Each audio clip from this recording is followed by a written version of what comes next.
crew, Kombat Princess here, back with a new video. If you are new, welcome.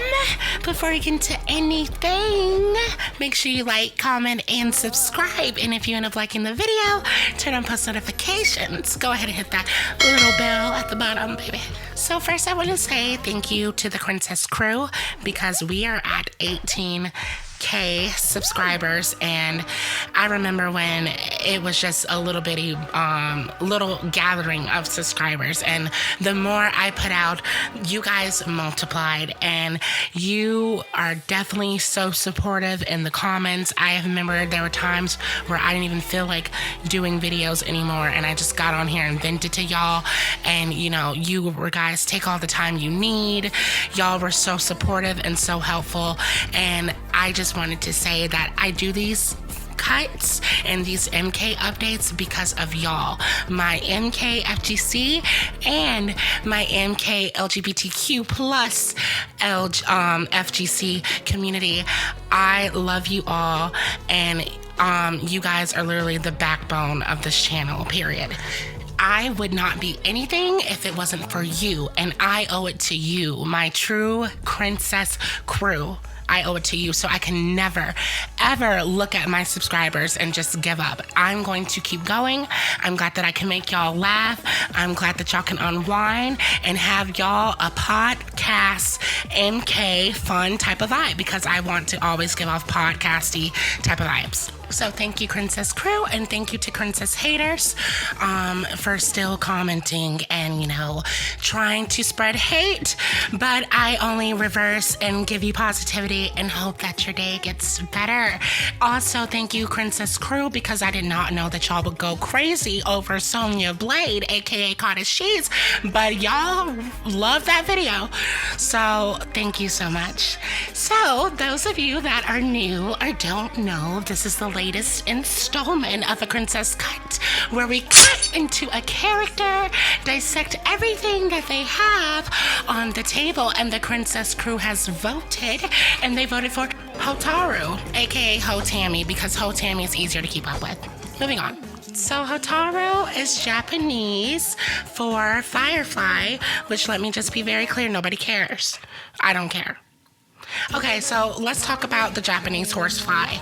So Hotami was introduced in Mortal Kombat Deception as a Satan guardsman, basically having this obsession with, applying the law. So I guess you can say he was like the law and order of Mortal Kombat. He was a commander of the Order Realm, and a great way to understand Order Realm is basically comparing both Chaos Realm and Order Realm. Order Realm, we have order. Chaos Realm, we have a lot of shit going on. So he was approached by Flop Jinko, aka Shujinko. Princess crew knows I call him Flop Jinko because everything he did in his career flopped.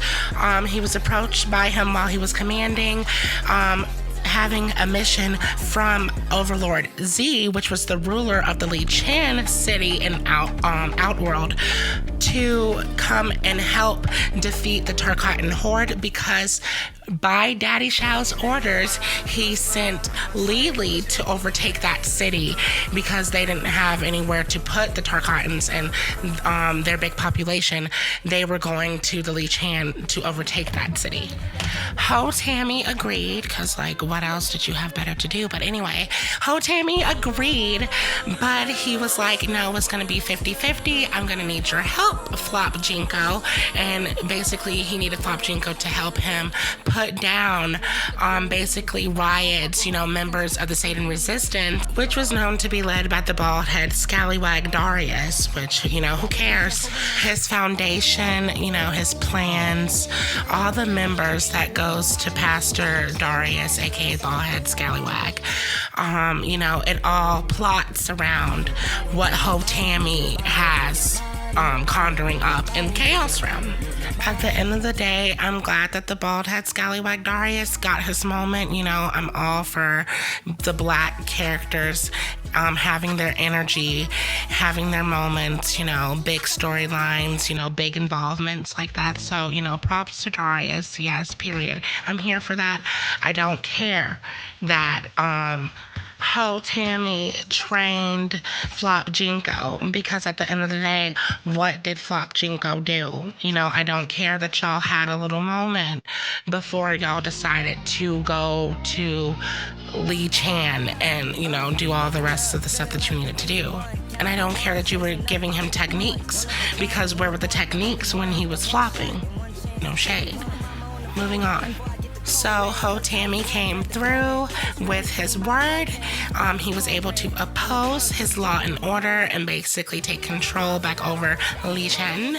And, Flop Jinko thought that this was his moment to ask him to join the Deadly Alliance. And of course, y'all have to keep in mind that Ho Tammy is psychotic. He's crazy. He's obsessed with Law and Order. So, he went ahead and arrested his ass for basically failing to observe a curfew. And, that doesn't make any sense to me. I don't care. Y'all just wanted to put Flop Jinko in prison, and, y'all should have just said that. So they put the cuffs on Floppity Flop Jinko, put his ass in a jail cell, imprisonment. He had a court date that he did not show up to because, he, escaped on y'all asses, period. And because of that escape, he made sure that, the next time he saw Flop Jinko, that it was going to be death, because you escaped. And, at that time, King Onaga had already invaded the city, claimed what was his, and, he basically wanted to be the sidekick of Onaga.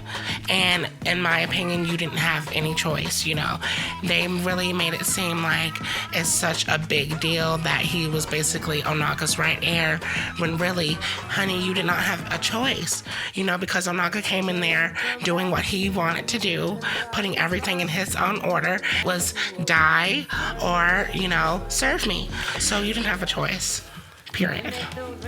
But I am gonna let off of his neck a little bit, because when you have a big emperor, and Dragon King Onaga with his big self coming in there doing what he wanted to do, and he was vowed to protect the Li Chen, but now in his bio he's talking about, I find myself kind of like torn between the two. Basically, now I'm basically fighting against them, and basically helping Baraka, and so I don't really think that he's trifling and traitorous like Tanya. I just really think that he was kind of like torn in between the two, and he just had to keep going, period. Like, wow, now I'm fighting against Shao Kahn and the Takhardan Horde, and now I'm fighting with them. But him being allied with Baraka resulted in Scrubway getting, the Tarkatans basically slayed by him. And so, he had put like some friendship trust in him and Baraka to basically avenge Baraka's Tarkatan Horde against Scrubway, which I would like to see that happen. Y'all really need to come out with a new game or some new story with Onaga in it, because Onaga does not play. Y'all know I like Onaga and I live for him, period. I love him, nothing bad about him, period. So in Armageddon, he joined the forces of darkness, ended up killing Mei Mei, aka Li Mei, and ended up having some combat with Scrubway. So, and also ended up dying at the bottom of the pyramid with the rest of the roaches. And, his bio wasn't as interesting to me to even read because it was boring, just being honest. I did not care for his deception ending because it was giving I simp for Onaga, so we don't even have to get into that. But I did like the Armageddon ending, him basically being transformed in some type of Medusa. Whoever doesn't bow to my laws, you will be turned into gays. That was giving what needed to be gave.